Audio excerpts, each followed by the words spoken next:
Supreme court ने काशी विश्वनाथ ज्ञानवापी मस्जिद विवाद की सुनवाई अक्टूबर के पहले हफ्ते के लिए टाल दी है।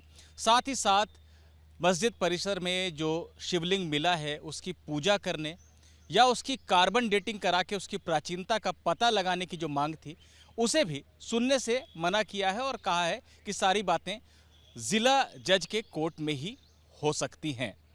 क्या कहा है सुप्रीम कोर्ट ने, उस बारे में हम बात करते हैं। हमारे साथ हिंदू पक्ष के वकील विष्णु शंकर जैन हैं, साथ ही साथ याचिकाकर्ता पारुल खेड़ा भी हमारे साथ हैं जिन्होंने पूजा की अनुमति मांगी थी।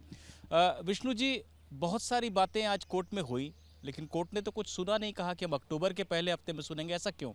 देखिए, अलग अलग इश्यूज़ हैं। सबसे पहले जो मुस्लिम पक्ष ने याचिका डाली थी, जिसमें उन्होंने कमीशन, एडवोकेट कमीशन को जो नियुक्त किया गया है और उस ऑर्डर को जो अफर्म किया है ऑनरेबल इलाहाबाद हाई कोर्ट ने 21 अप्रैल के ऑर्डर से, उसको चुनौती दी थी। तो सुप्रीम कोर्ट ने कहा कि जब तक मेंटेनेबिलिटी का इशू डिसाइड नहीं हो जाता तब तक अभी हम इसको नहीं सुनेंगे और उसके लिए उसको अक्टूबर में रखा है।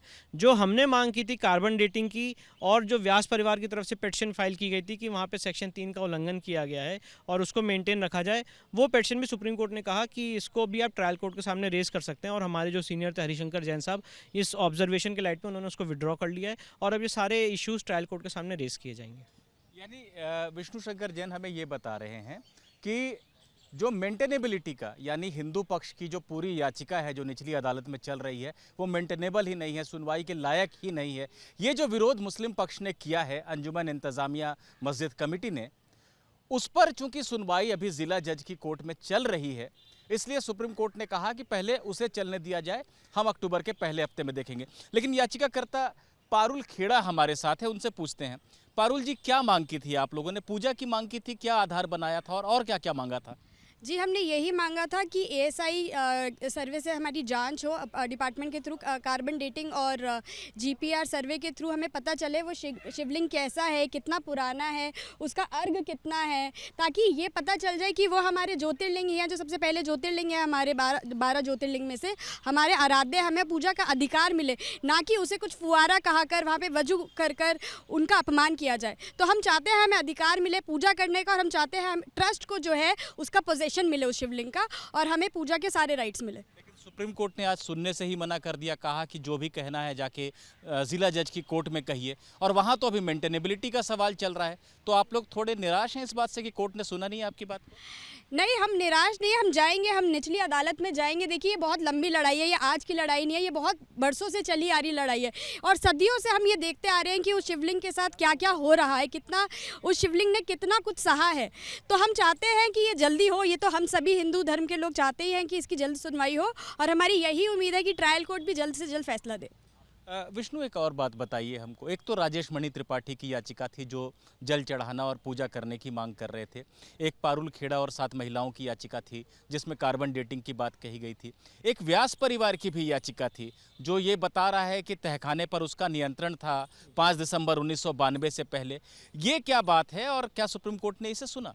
नहीं, उस पिटीशन को भी सुप्रीम कोर्ट ने नहीं सुना, और इसीलिए सुप्रीम कोर्ट ने कहा ये सारी बातें आप ट्रायल कोर्ट में रेज करिए, और इसीलिए उस पिटीशन को भी विड्रॉ कर लिया गया है। व्यास परिवार कह क्या रहा है वो जरा, क्योंकि आप उनके वकील आप ही हैं, तो आप व्यास समझाइए। परिवार ये कह रहा है कि प्लेसेस ऑफ वर्शिप एक्ट के सेक्शन 3 का वायलेशन किया गया है, और नवंबर 1993 से पहले वो बराबर वहाँ पे पूजा कर रहे थे। जो प्लेसेस ऑफ वर्शिप एक्ट आया है वो 18 सितंबर 1991 को आया है, जिसके बाद भी वो उस तथाकथित मस्जिद के नीचे जो तहखाना है उसमें पूजा कर रहे थे, और उस एक्ट के सेक्शन 3 के उल्लंघन में उस समय की जो तथाकथित मुलायम सिंह गवर्नमेंट थी उन्होंने उसको बाहर निकाल के आउट ऑफ पोजीशन कर दिया, और इसीलिए उनका सेक्शन 3 का वायलेशन हुआ है, उसको वापस उनका कब्जा दिया जाए। सुप्रीम कोर्ट में आज ये याचिका लगाई थी रिट पिटीशन आर्टिकल 32 के तहत, क्योंकि ये एक स्टेट एक्शन है जो अंडर चैलेंज था, और उसमें मैं वकील नहीं था, मेरे पिताजी हरिशंकर जैन साहब वकील थे। जिसमें आपने सवाल पूछा तो उनके बिहाफ पे मैंने बोल दिया, पर साथ ही साथ अब ये सारे मामले ट्रायल कोर्ट में रेज किए जाएंगे। अच्छा, ये मेरा आखिरी सवाल है कि एक तो ये तो तय हो गया कि अब अक्टूबर में ही अगर कोई अपरिहार्य स्थिति ना हो तो सुप्रीम कोर्ट अब अक्टूबर के पहले हफ्ते में सुनेगा, और तब तक अगर ज़िला जज का कोई ऑर्डर आ गया होगा तो उसके आधार पर आगे सुनवाई होगी। मैं एक बात जानना चाह रहा था आपसे कि ये जो तमाम बातें जो कहीं, जो जिसको आप लोगों को विड्रॉ करना पड़ा कि क्योंकि कोर्ट ने कहा कि आर्टिकल 32 में हम सीधे अपने पास नहीं सुनेंगे, अब ये बातें आप ज़िला कोर्ट में कहेंगे? बिल्कुल, मैंने आपके सामने यही बात कही। पारुल खेड़ा जी भी हैं जो याचिकाकर्ता हैं। ये सारी बातें ऐसा नहीं है यहाँ पे दफ़न हो गई। ये हम जिला जज के सामने रेस करेंगे, हाई कोर्ट में रेस करेंगे और तब तक रेस करते रहेंगे जब तक हमको न्याय नहीं मिलेगा। ये न्याय की जो लड़ाई है ये चलती रहेगी, अनवरत चलती रहेगी। इस बात की आपको उम्मीद है कि मेंटेनेबिलिटी का जो मामला पहले चल रहा है उसमें जीत हासिल होगी और मेंटेनेबल माना जाएगा? बिल्कुल, एज़ अ लॉयर मेरा ये स्पष्ट ओपिनियन है, लीगल ओपिनियन है कि हमने अपने प्लेंट के एवर्मेंट्स में स्पष्ट रूप से कॉज ऑफ एक्शन बनाया है। हमारा प्लेंट किसी लॉ से बार्ड नहीं है, ना वफ़ एक्ट से, ना प्लेसेस ऑफ वर्शिप एक्ट से। और जिला कोर्ट के सामने 550 पन्ने का रिटन सबमिशंस और आर्गूमेंट्स और सुप्रीम कोर्ट के जजमेंट्स का हमने हवाला देके अपनी प्लीडिंग कंप्लीट की है। तो हमें पूरी उम्मीद है कि जिला जज साहब हमारे आर्गूमेंट्स को कंसिडर करते हुए एक न्यायपूर्ण जजमेंट पास करेंगे। तो हमने विष्णु शंकर जैन को सुना, पारुल खेड़ा जो याचिकाकर्ता हैं उनको भी सुना और यही बात सामने निकल कर आ रही है कि सुप्रीम कोर्ट ने ये कहा है कि चूंकि वाराणसी के ज़िला जज जो हैं उनकी कोर्ट में अभी मामला चल रहा है और मेंटेनेबिलिटी का मसला सुप्रीम कोर्ट ने ही कहा है कि सबसे पहले उसको सुना जाए। ऐसे में सुप्रीम कोर्ट ने अक्टूबर के पहले हफ्ते तक सुनवाई टाल दी है अपने पास, क्योंकि अभी ज़िला जज की कोर्ट में मामला चल रहा है। साथ ही साथ जो पूजा की अनुमति मांगी जा रही थी, मस्जिद परिसर में मिले शिवलिंग पर जल चढ़ाने की अनुमति मांगी जा रही थी, कार्बन डेटिंग करके उसकी प्राचीनता का पता लगाने की जो मांग की जा रही थी, या तहखाने पर अपना नियंत्रण और पूजा का अधिकार जिस तरह से व्यास परिवार वापस मांग रहा था, ये तमाम बातों को सुनने से सुप्रीम कोर्ट ने मना किया है, ये कहते हुए कि आर्टिकल 32 के तहत सीधे सुप्रीम कोर्ट आपका आना उचित नहीं है।